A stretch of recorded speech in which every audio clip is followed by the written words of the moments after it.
Uh, the Before we start, I wanted to acknowledge that I'm joining you from Toronto, which is the traditional territory of the Mississauga of the Credit, the Anishinaabe, the Chippewa, the Haudenosaunee, and the Wendat peoples, and it's now home to many diverse First Nations, Métis, and Inuit peoples.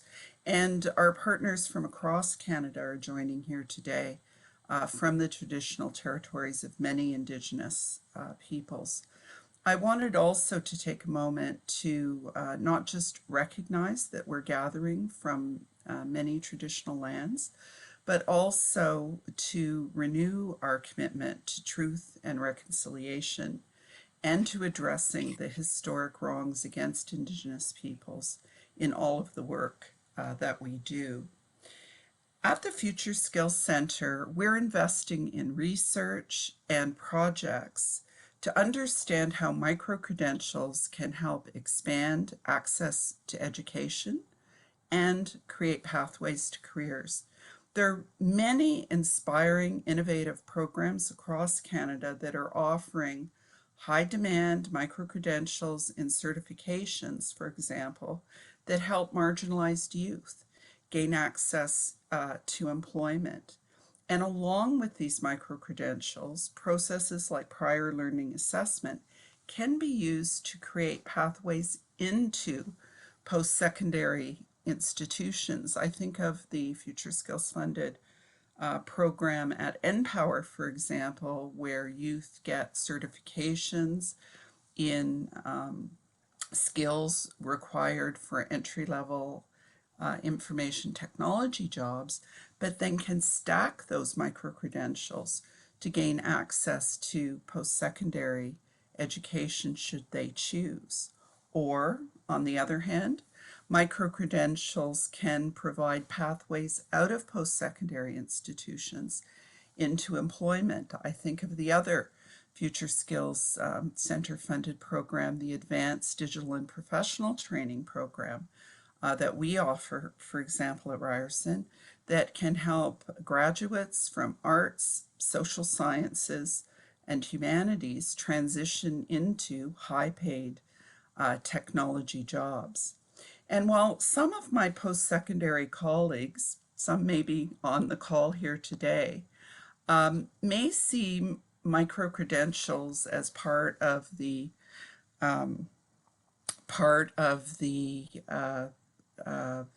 corporatization of post-secondary institutions, or as a threat to traditional post-secondary credentials and degrees, I see it quite differently.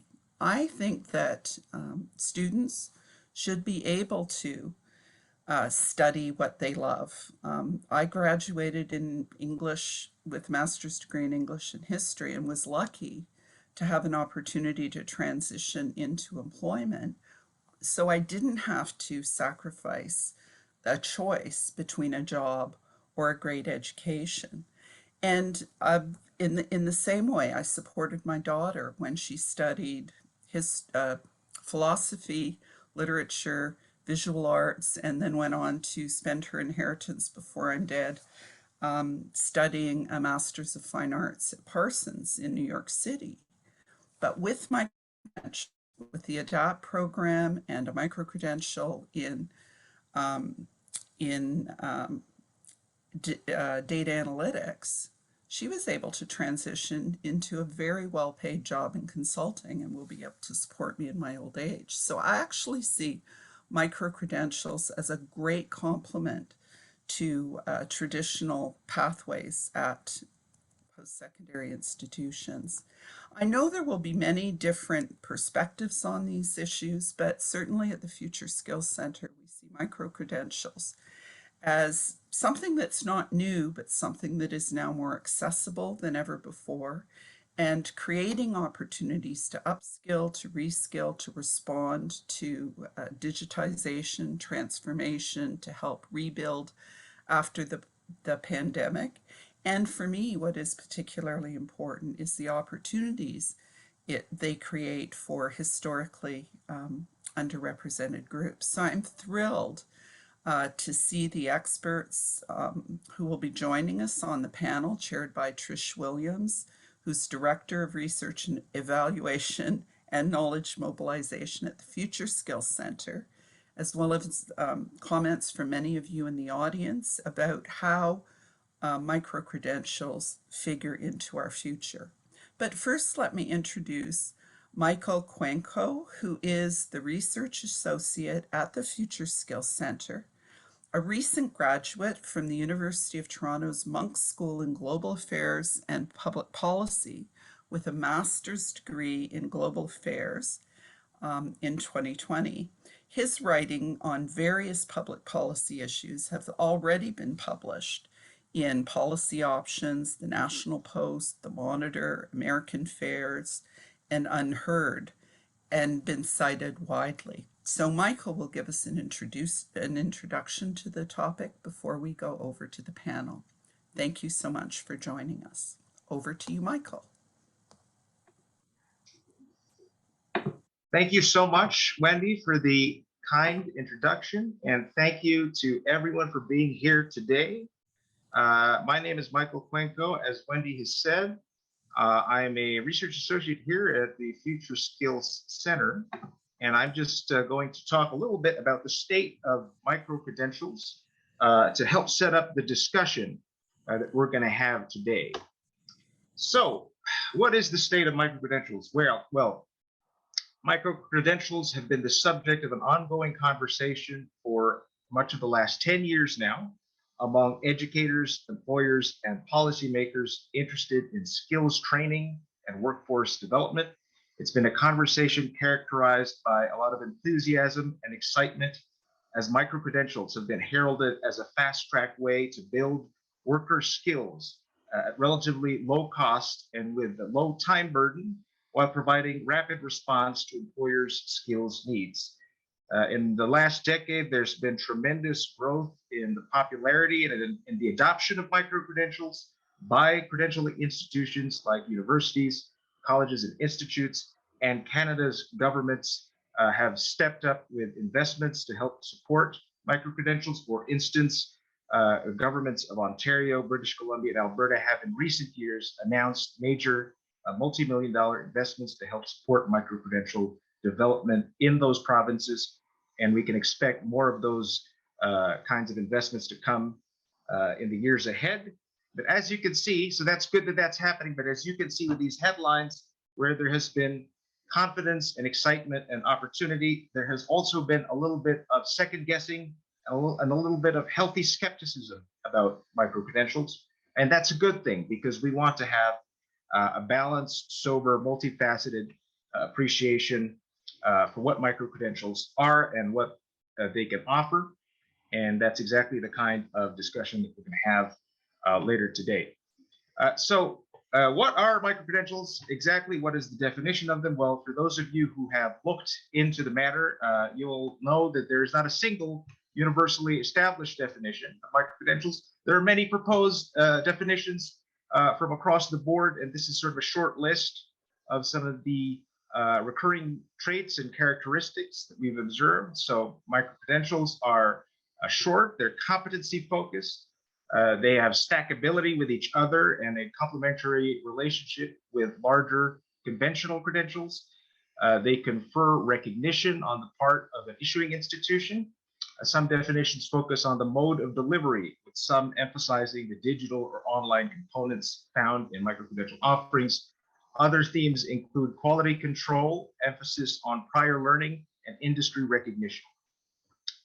So what can microcredentials accomplish? What are they good for? Well, there are many ways to answer that question, but what better way to find out today than by looking at examples from FSC's portfolio of microcredentials related pilot projects. So unfortunately, I'm only going to have time for brief thumbnail sketches of each of these, but the good news is that they are all being showcased in our newly released learning bulletin on microcredentials, which is available on our website, and I believe a link will be provided as well. So please look into that. So one of the things that microcredentials have been celebrated for is their capacity to smooth the effects of technological change by helping vulnerable and displaced workers adapt through rapid and targeted upskilling. And this is what Mohawk College and its partner institutions are doing with the Material Handling 4.0 pilot project, which is helping vulnerable workers in the material handling industry gain employment through microcredentials-based training. This is what Humber College is doing with its digital fluency stackable microcredential, which is offering recognition for prior digital learning as a practical method of upskilling, also for many workers coming from underrepresented backgrounds.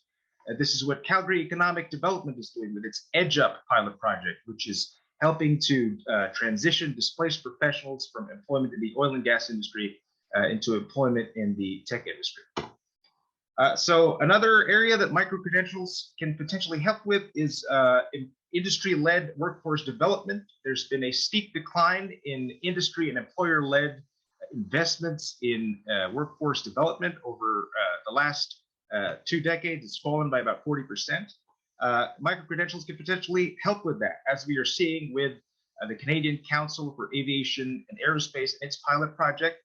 We're seeing it with NORCAT and its pilot project in the mining industry, and we're seeing it with the Social Research and Development Corporation and the Excellence in Manufacturing Consortium with their pilot project in the manufacturing industry.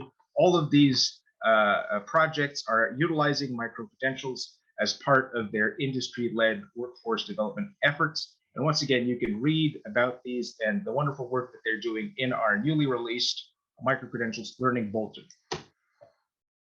So if microcredentials can do all of these things, if they're helping to solve all of these problems, it begs the question, what is the perception of microcredentials out there in the broader public? There's indications that they're maybe not as well known or well understood as they should be. For many workers, students, and businesses, there's as yet no common, accessible understanding of microcredentials, despite the fact that when provided with a clear definition, many of them will express support or interest in microcredentials. According to a recent Higher Education Quality Council of Ontario survey, 59% of employers were not familiar with the term, and only 10% indicated that they had a good understanding. Over 70% of Canadians interviewed said they did not know the definition, which makes it difficult for them to appreciate the value of microcredentials. Only 19% could provide some kind of definition. So it's not as well known outside of the policymaking conversation. So I wanted to throw this question out there to help get the discussion started. Are microcredentials hype, or are they here to stay?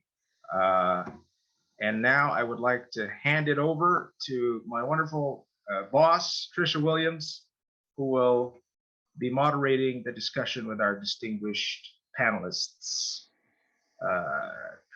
Tricia, over to you. Thank you so much, Michael. And I mean, you gave a great overview to some of the issues and some of the things we're testing in our portfolio at Future Skills Center with our various partners.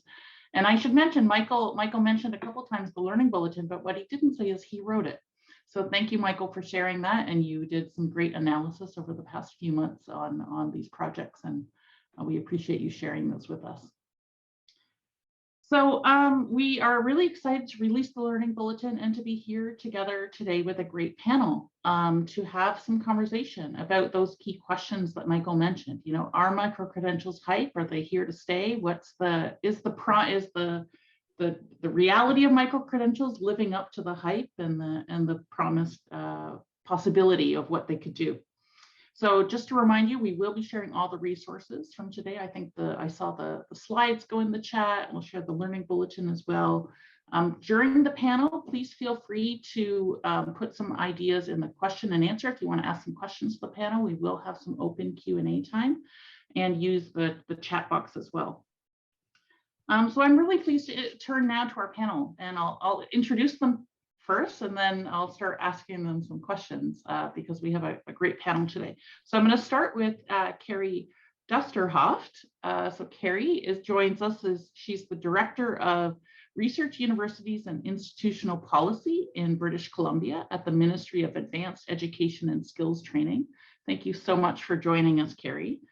She's been leading the work of microcredentials within the government of British Columbia since August 2020.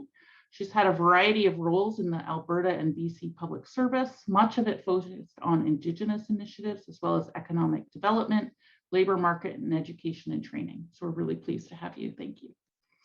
And we also have Ajay Patel here, who's president of Vancouver Community College, another guest from the West Coast. Thank you so much for joining us, Ajay. He brings an impressive 17 years of post-secondary experience, which is almost as long as I spent in post-secondary schools, so that's great. And he's been in several positions, starting as an instructor all the way now to president of VCC, so that's really impressive. So he's providing strategic leadership, community relationships and partnerships, and we're really pleased to have you here to share your views on microcredentials. And last but certainly not least is Robert Luke from eCampus Ontario, which is an organization that provides leadership to Ontario's universities and colleges, promoting innovation and adoption of digital learning. So Robert's expertise is in human-centered knowledge media design, which sounds fascinating. So working at the intersection of education and information science. He was awarded in 2012, a very impressive award, the Queen Elizabeth II Diamond Jubilee Medal for contributions to Canadian education and innovation. So thank you so much, Robert, for joining us. Thank you. So let's jump into some discussion. And I think I'm going to start with you, Robert. I ended introductions with you, but let's start with you with the questions. We've recently, I know the Future Skills Center and Diversity Institute with Wendy Sukier released a report recently with eCampus Ontario on microcredentials. And one of the things that we talk about in the report, as you know, is to really, make this an all hands on deck, how to improve microcredentials, and we really need an ecosystem approach. So I'm wondering if you could talk to us a little bit about what do you think an ecosystem approach looks like? What does that entail for microcredentials? Thanks, Tricia. It's a great question, and thanks for everybody for joining us, and thanks to my colleagues Carrie and Ajay as well. I'm looking forward to the discussion today. So eCampus Ontario has been pretty active in the microcredential space for several years. Certainly predates my time here. I've only been here a year and a half. We've got a lot of folks who probably are on this call right now who have been working for the last 4 or 5 years on supporting the development of a microcredential framework, standing up pilots, which we talk about in the report that we have. We've been convening an annual microcredential forum every winter. Today, actually, I learned that we had people from every single province and territory in the country attend, so that was pretty cool. We have an open competency toolkit, and all of this has only really been possible because we've worked in concert with the sector, the ecosystem, if you will, to co-design what this looks like. We can't really impose something on the sector. I don't think that's how post-secondary education works, certainly not in my experience. And I think it's worth taking a step back for a moment and thinking about what publicly assisted post-secondary education looks like in this country. And if I go right back to it and think about this like a software release, version 1.0 was somewhere around the 17th century or the 18th century, depending on if you want to talk about the University of New Brunswick or McGill University, and which came first. We got an upgrade around about the end of the 20th century when colleges came into the mix. The very first college in this country was Lethbridge College, came in, I think it was 61 or 66, I apologize, I can't remember. But we're still waiting for version 3.0. So it hasn't really been updated yet in terms of our educational model. And that's like notwithstanding the fact that the university model has got a couple of thousand years of history behind it. And I think the reason why I mention this is because we have been talking, as we saw in the introduction, about the need to modernize our approaches to education and ensure that our educational systems can work effectively to retrain, upskill, reskill people in the comment, or somebody in the comment was saying, is year 4 of my program relevant, or year 1 of my program relevant by the time I get to year 4? And maybe it is, maybe it isn't. To Wendy's point in the intro, we're talking about teaching people how to learn, but we all know that we're all learning a living, and that we're going to have to continually learn. And the way that we update those is with community, with close integration with our colleges, our universities, our Indigenous institutes, which we also support here in Ontario, and our employer partners, be they in the public or the private sector. And when we work together, we can most effectively co-design what frameworks we need in order to provide the education that we want as a society. We invest in public education because we want to create good citizens who can be good participants in the cultural, social, and economic vibrancy of our country. And I think that we can do that best when we convene and we work together. Wow, that's quite, I don't want to call it manifesto, but you're calling for some pretty broad changes, or at least conversations about how do we adapt to the changing world around us. Ajay, I want to build on that and turn to you and ask you a little bit about, your views of how those traditional education institutions are adapting. So we know that there's a lot of calls for traditional education institutions to adapt to kind of the current workforce needs, working with employers. So how do you think microcredentials maybe fit into that picture of helping education institutions really being responsive to or staying in touch with the needs of employers in the labor market? Where do you see that kind of the role of microcredentials in that conversation? Good morning and good afternoon, everybody. A pleasure to visit with everybody here and join my colleagues here. Well, that's a loaded question. I think we have to start with the, adding on what Robert said, we have to start with the learner in mind and think about what learner we have. We don't have just now the traditional learner coming out of high school. We are into lifelong learning here. Many of you that have children probably in grade school or in high school, you know that they're digital natives. They're coming out, they're going to have certain expectations of how they want to learn, the personalization of learning. And I think microcredentials provides an interesting opportunity on both ends of the spectrum, maybe a pathway into post-secondary and an ongoing pathway of lifelong learning to stay employable, to upskill, to reskill. It also probably addresses some of the biggest concerns I think we've been hearing for years, where there's a bit of a disconnect between what the employer wants and what type of graduate they're getting. And that stems from universities to colleges. I think the colleges provide a unique opportunity, given just the geographical range that they have, to help support some of these. And many of us probably have continuing studies departments in the colleges and universities. And so microcredentials could be a wonderful avenue from that perspective. Just going back to the spectrum where you enter into post-secondary, many of us, we know that everybody's going to need some sort of post-secondary education.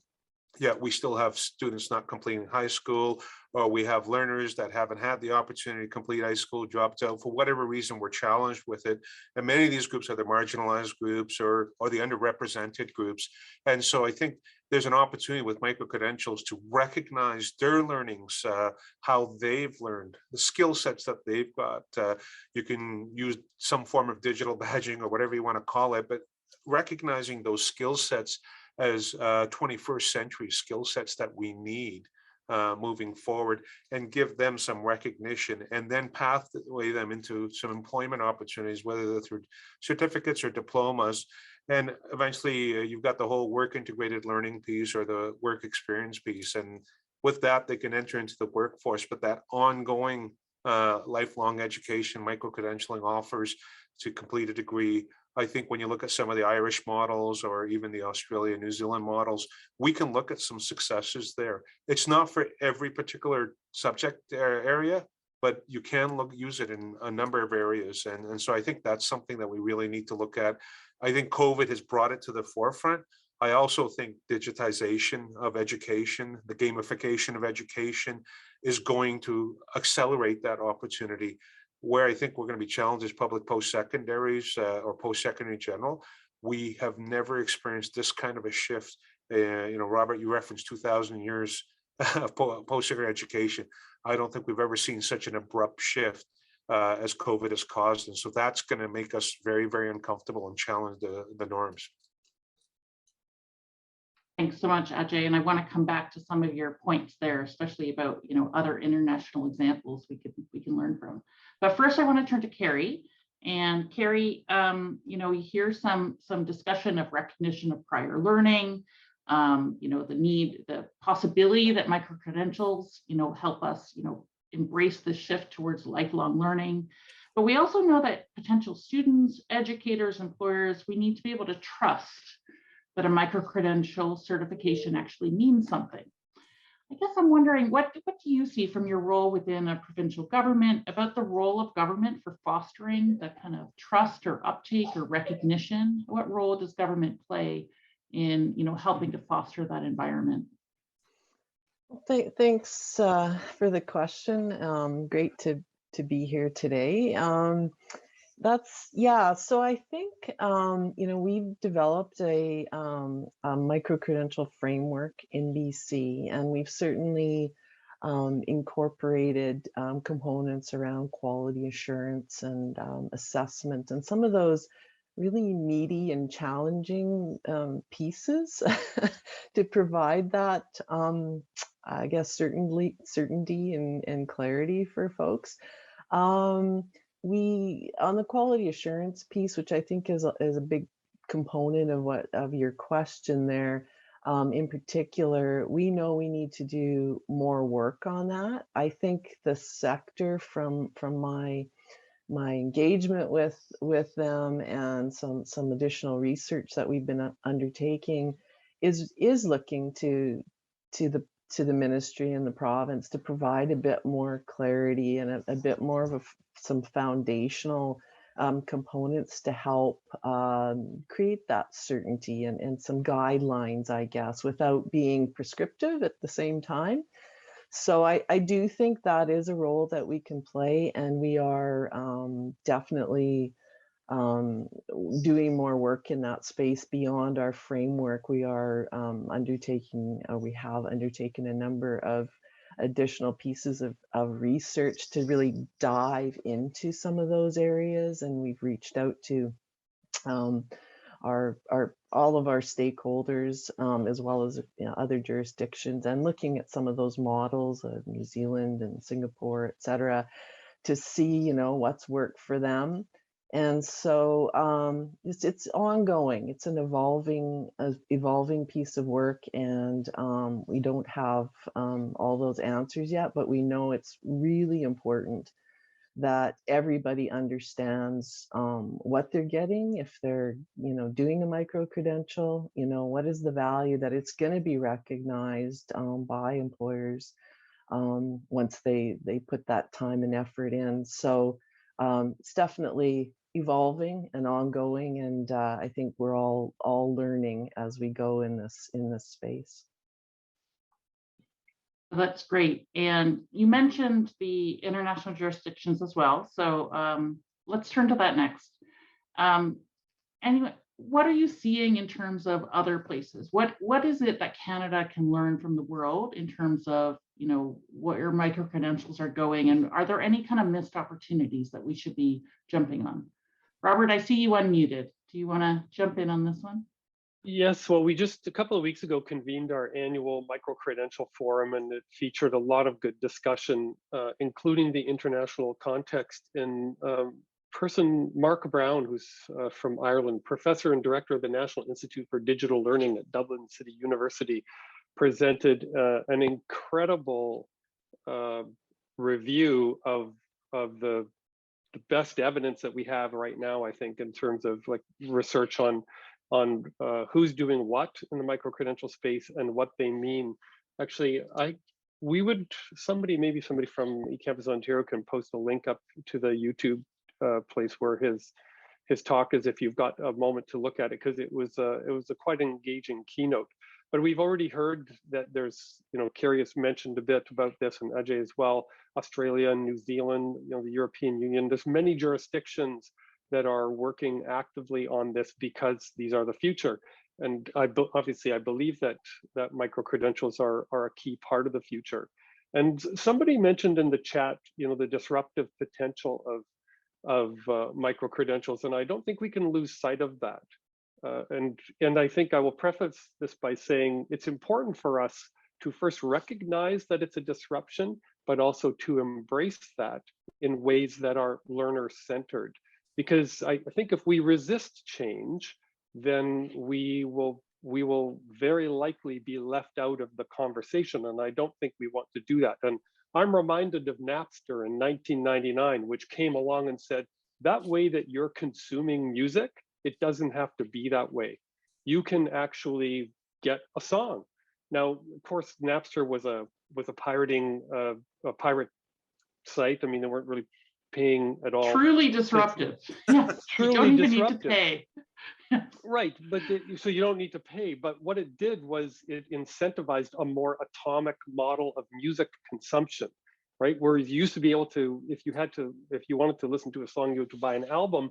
But post Napster, you could at least access individual songs. Now, disruptions are usually not sustainable in their first run into the world, and innovation itself is very seldom linear. And the diffusion of innovation is very much the same way. And I think what we can learn from the disruption of the music industry is that first of all, they tried to control the flow. Oh, digital rights management. We'll produce CDs that nobody will be able to crack. But I'm sure a 14-year-old from Finland probably took about 30 seconds to do that. So that didn't work. And I would say, of this, I don't know how many people are here, and unless you like vinyl and you like to collect it, you very likely stream your music, or you get it through iTunes. And my point of putting this forward is that when Napster first came, they disrupted the music industry and they changed the way we consume music. Now, we don't want to conceive of education as just another consumable entity, but there's a lesson to be learned here in the diffusion of innovation and change, and the rise to this streaming culture. I look on micro-credentials as a way that we stream education for lifelong learning throughout my career. And the micro-credentials are important because in their stackability in particular, and here's where places like New Zealand and Australia have really, they're way out ahead of the pack here because they've thought this through, right? Everything is designed.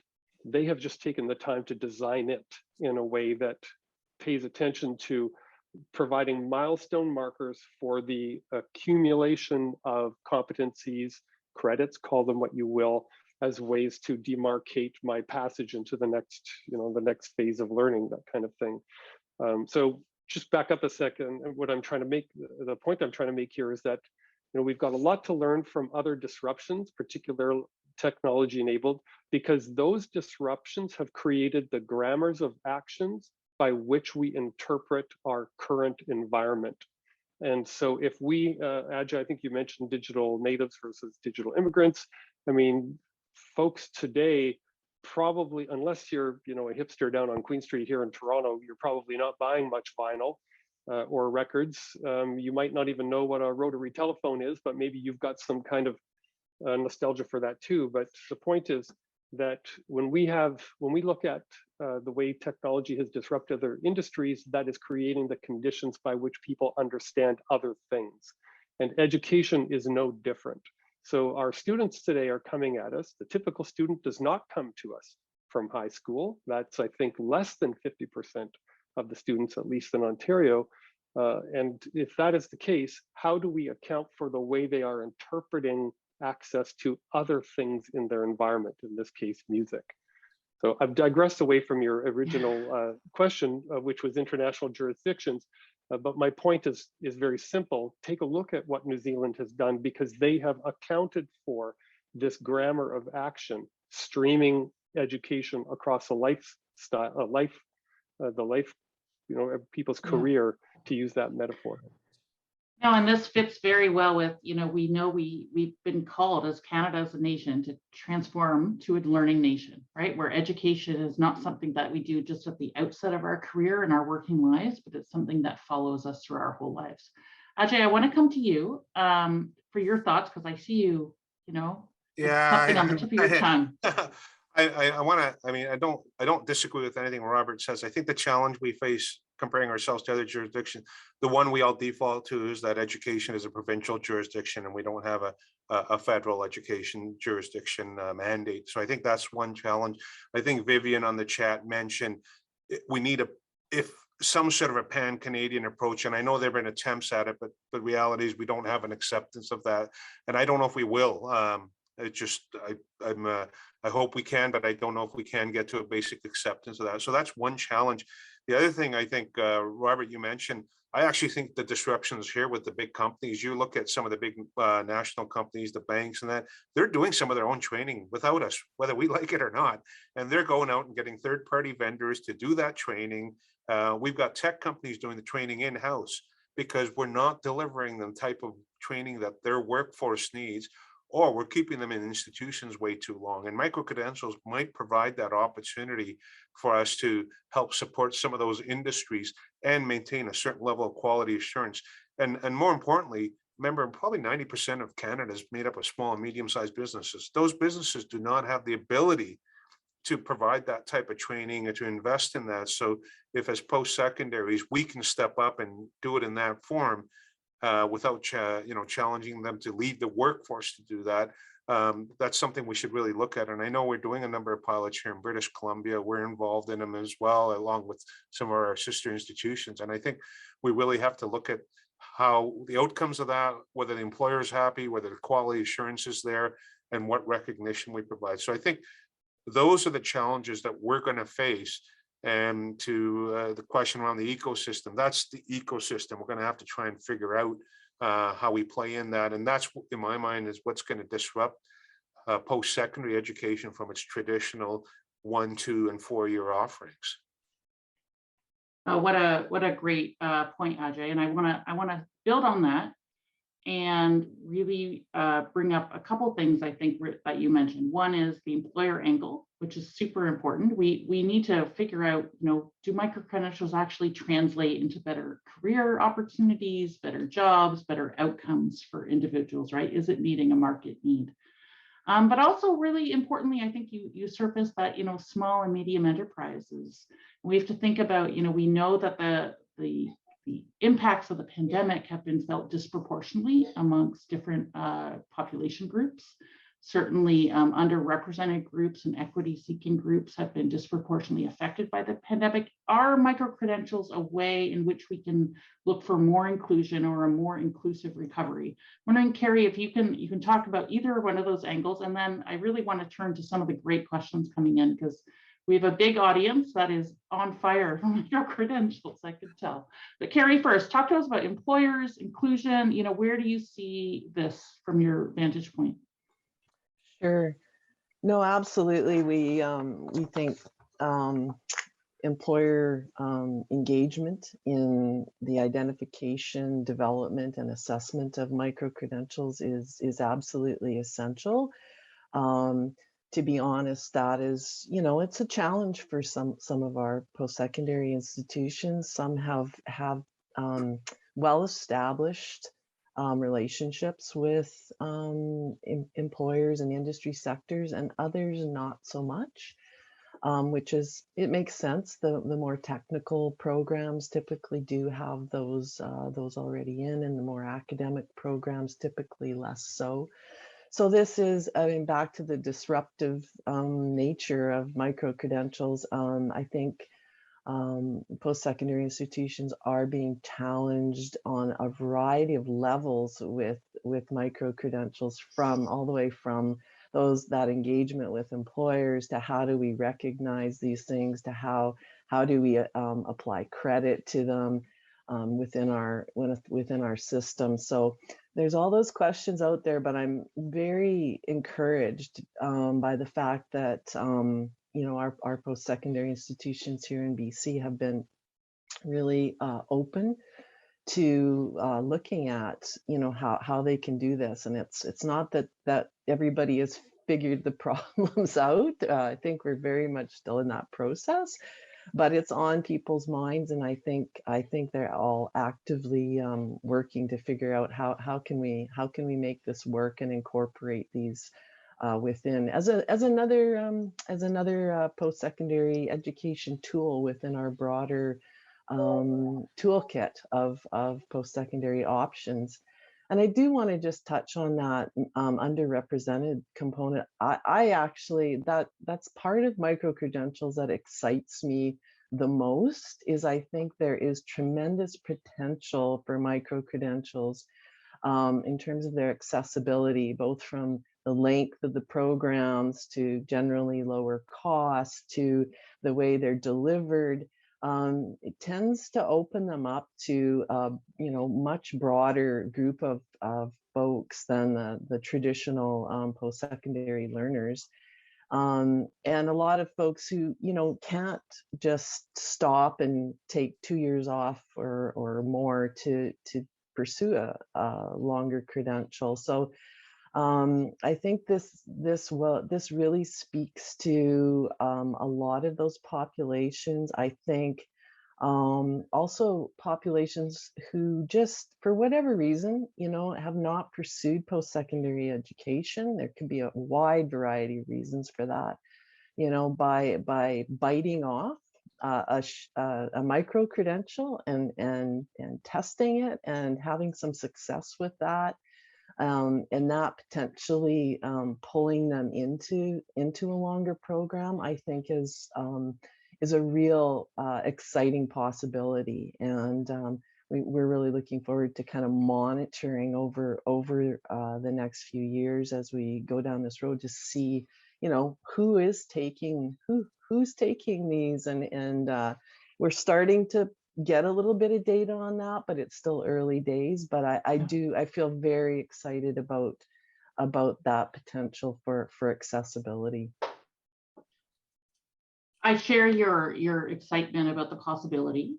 There's a few interesting questions coming in though, so let's probe that a little bit, because I wonder if, like, a lot of it is we don't really have the information yet. We need to test this, right? And this is why Future Skills Center is investing in the pilots that Michael mentioned earlier, to really understand how are these actually playing out for people. So I saw one question come in the chat about rural learners. Are micro-credentials more accessible to rural learners? What are we saying? How are we seeing that really play out? Older workers, maybe those who don't have as many digital skills. Is this a possibility, or is this more for digital natives? Kind of like we've got to look at younger workers. And then the other one I put in there, I think there was a really excellent question too about, if, micro-credentials aren't being offered for credit, then it maybe cuts you off from like provincial funding sources for funding. So even though they cost less, maybe still the barriers for entry or to pay for one are still surmountable. There's still a policy disconnect there. So Robert, any thoughts on this, of how we're seeing this actually play out? Like, are the inclusion benefits actually real?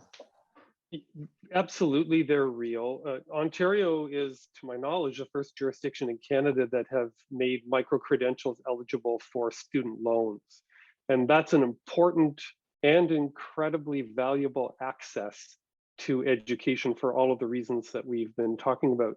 I do want to say, though, I don't think that, remote and rural access for sure, but micro-credentials need not be offered online. They could be done in person. They could be done in person to learn digital skills, like learning online, for example. And I think the access question is really important. And in our framework, we have from the outset developed in concert with industry, because as I heard somebody say once, the goal of education is to make one privately happy and publicly useful. And the way to make one publicly useful is to make them a full and contributing member of society. And that means education is geared towards ensuring that we can support somebody's career goals and aspirations. But I want to touch on something that Ajay mentioned, which relates to access and public education. I represent the publicly assisted post-secondary education system here in Ontario, Indigenous institutes, colleges, and universities. And we've been talking around industry engagement and industry involvement. A couple of facts are useful. Canada has the second highest percentage of post-secondary educated population, 64%, second in the world, second only to Korea. for ages 25 to 34. That's a very significant figure. But counter to that, industry only invests in continuing education at about 45% the rate of the United States. We do have 1 million or so businesses in this country, 98% of which are small to medium-sized enterprises. So there's some affordability issues there. But the other issue is about what about the private companies, the Googles, the McDonald's, the Microsoft, the Amazons that are offering their own micro-credentials? Are these valuable? Are they valid? And I would say, sure, they're valuable and sure, they're valid. But the difference when you think about it from a public education perspective is that, so I might go to work for AdJ, and AdJ Incorporated gives me a micro-credential to be a full stack developer. But is that micro-credential transferable or fungible if I want to go work for Carrie's company? Maybe Carrie doesn't recognize AdJ's micro-credential. Does that mean that that micro-credential was wasted? Maybe yes, maybe no, it's learning, maybe it was good. But the thing about public education is it creates a credential, micro or otherwise, that is fungible across different industrial or employer contexts. I know when I go to the College of Tricia, for instance, to get my micro-credential in how to be a good full stack developer, that both AdJ and Carrie will recognize that micro-credential. And that's a very, very important component of value. My worry is if we as a public sector, publicly assisted education environment say, yeah, we don't like micro-credentials because it's not how I learned. It's not what I did. It doesn't really, it's not real. This thing called the internet, I don't think it's really got legs. You know, I'm going to keep doing what I've been always doing the way I've always done it for the last 100, 500, 1,000 years. That's a good approach. But if we do that, we abrogate our responsibility to ensure that the people who are funding us, the public, are able to send their children to our schools and get a valid, valuable education to help them prepare for life and their careers. And so for that reason, I mean, I believe that micro-credentials are important and part of the future, but I believe that if we do not embrace this, then we are just letting something happen and we are giving it our tacit approval. And if that renders some of our programs null or invalid, then we've got nobody to blame but ourselves. Can I add to that? Yeah, I wanted to say, I wanted to turn over to you, Ajay, and talk to us a little bit about gatekeepers, because we've had some questions about that. Yeah, go for it.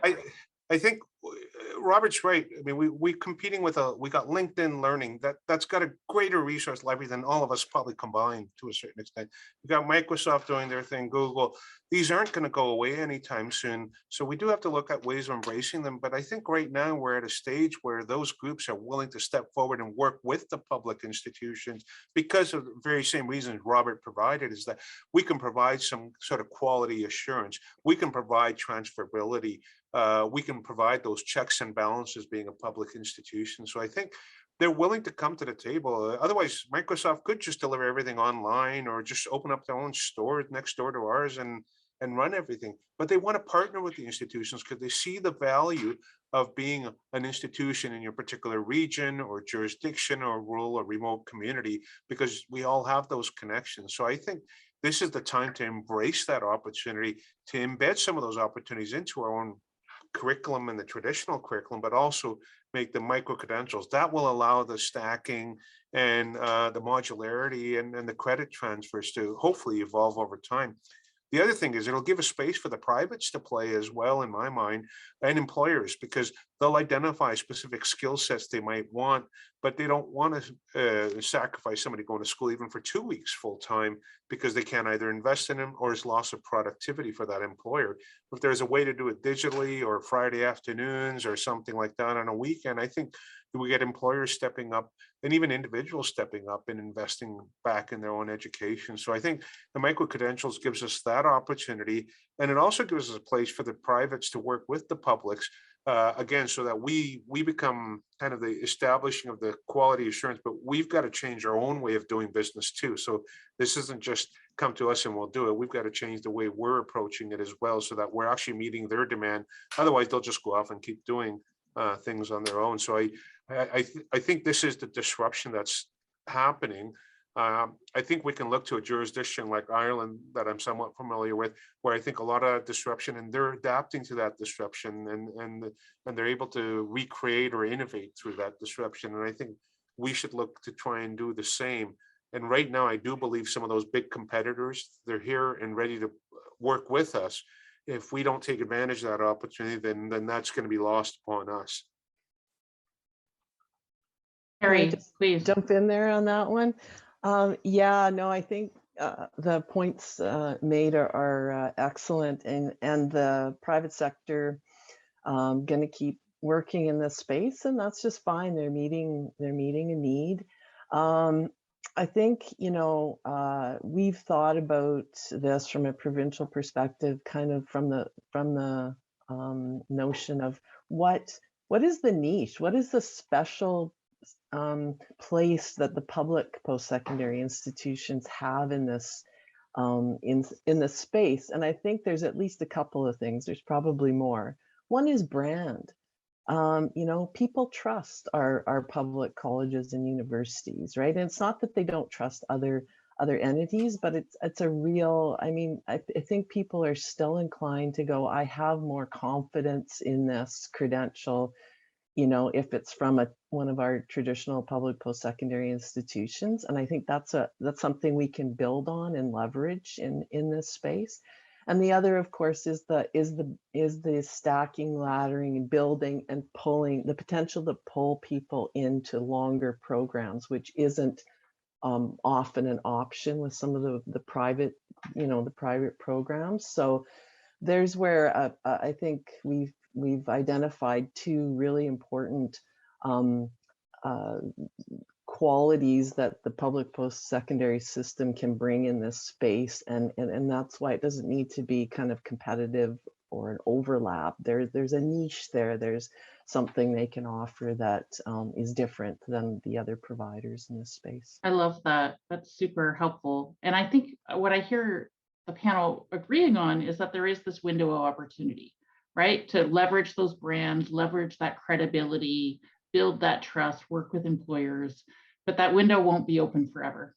Like that window, and there was a great question that came in the chat about the democratization of information, and we still have traditional gatekeepers kind of regulating the credentialing system.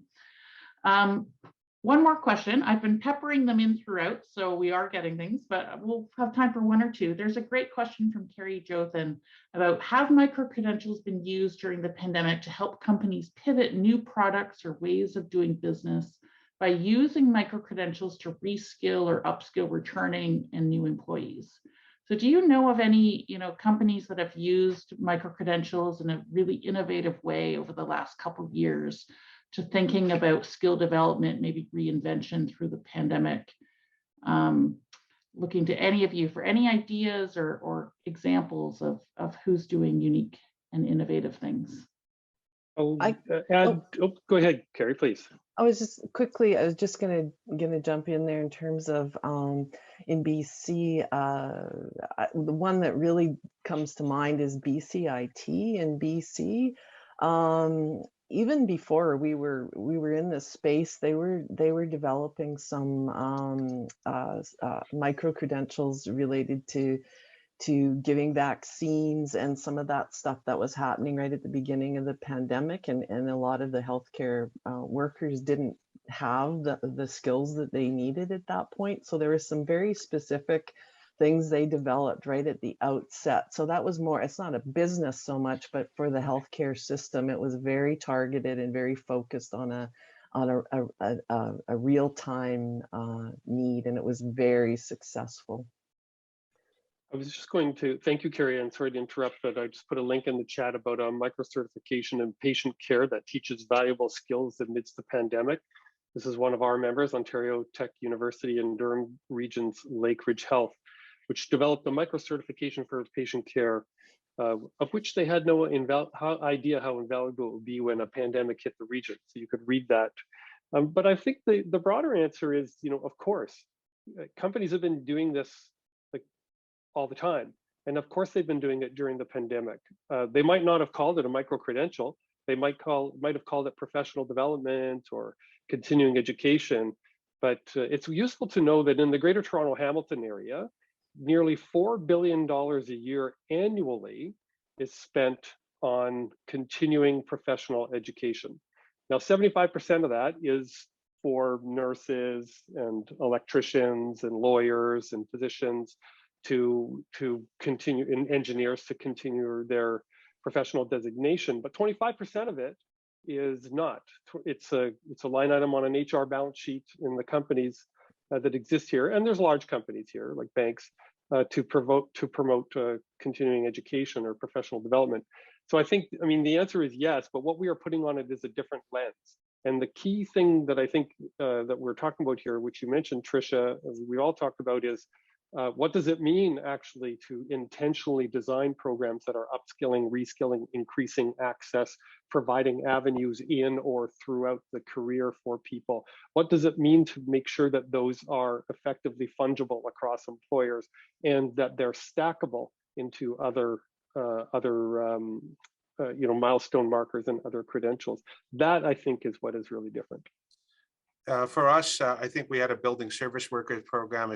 When the pandemic first hit, we all of a sudden needed to make sure everything was sanitized, their safety in the front line.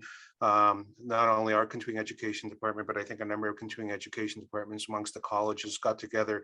They already had this building service worker program. It just pivoted into becoming a micro-credential and changed a little bit of the curriculum to adapt to a COVID environment. So there was an example of something that's always been offered, but quickly was able to be pivoted to help support the training or the retraining and quick training of a workforce that was already desperately needed to make sure that things stayed safe till the vaccines kicked in. And so I think those are things that we really need to look at as best practices and try and extrapolate, saying, how did they do that so quickly? Well, we know it was the pandemic, but what did they do to make it happen so quickly? And let's take those lessons learned and see if we can't somehow embed them in principles of how we establish micro-credentials. So we're running low on time. I get the moderator's privilege, since Wendy had to leave for another event, to say a few final words. But before we do that, I want to say, imagine a year from now, what's one thing that you will have hoped will have happened in microcredentials? One thing you think that will really propel this discussion or the sector forward? Tell us one thing that you want to happen in the next year to two. We know change takes time, but what do you think needs to happen? Start with you, Robert. We'll go around. Well, tough one. I mean, like, I think what we have talked about, what needs to happen, in my opinion, is the publicly assisted post-secondary education environment in which we work needs to understand that this has got potential for learners for all of the reasons we've said, and to start thinking about how do we ensure that, to use my earlier metaphor, we can stream our trusted, publicly funded and publicly trusted brand, whatever you call it, education across people's lives and careers. And when we can do that, we can make it extensible across systems. The other thing Ajay mentioned, national frameworks. Canada is the only OECD country without a national minister of of education. And you would say, well, because it's provincially mandated, yes, but what about health? We have a national minister of health because it apparently is more important or as important. And I would agree, it is important.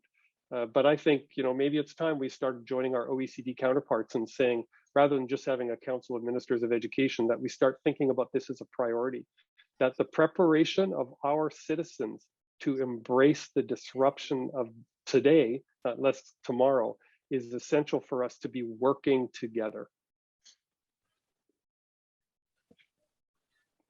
Wow, national framework. That's Robert's call to action. Nothing like a manifesto. You started with one and you're ending with one. I'm very impressed.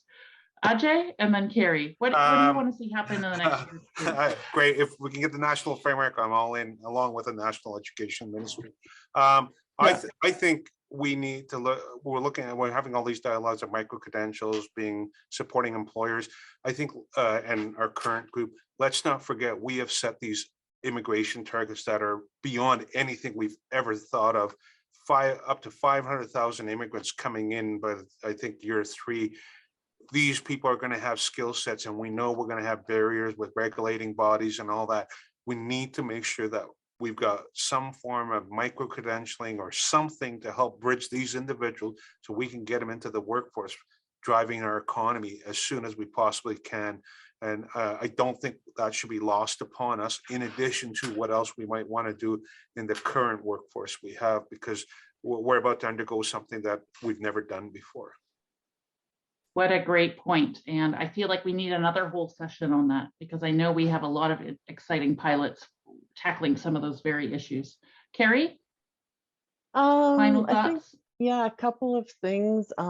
We've talked a lot about the fact that, these are still often unknown by the general public and even employers. So I think enhance that socialization and understanding of micro-credentials. I hope we can do more of that over the next year or two.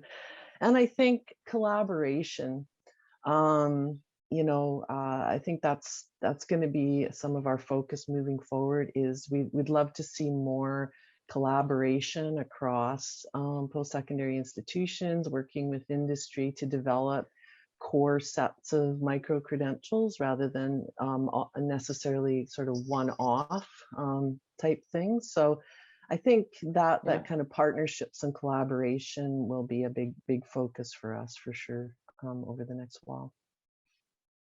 Thank you, everyone. I want to thank the whole panel. Thank Wendy Sukier, Michael Cuenco, and all of our guests and attendees. You've been fantastic. I loved seeing the chat. Stay tuned. We will send out a post-event email with summarizing everything that was shared. So thank you and have a great day.